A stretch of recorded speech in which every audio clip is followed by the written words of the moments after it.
Set पे दिन भर चाय पीती है लड़की।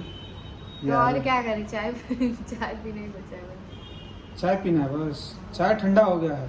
हम्म, ये भगवान। ठीक है। तो आप लोग बताइए कि ये कैसी लग रही है अभी फिलहाल।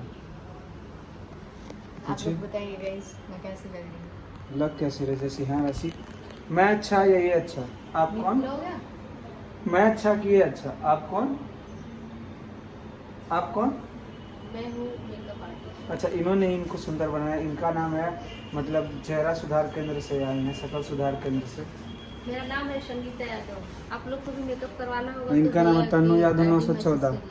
हाँ, और किसी को मेकअप करवाना हो, तो शूटिंग या किसी नहीं चीज़ नंबर के पे लिए, कॉल करिएगा। तो सुधांशु भैया से संपर्क कीजिएगा। भाई कोई बस बनारस से होगा वही संपर्क करेगा। आप दिल्ली मुंबई से करवा लोग तो हमारा उतना अप्रोच ना आके मैं इनके भेज पाई। हम जाते भी नहीं है दिल्ली मुंबई, बस बनारस के लिए ही अवेलेबल।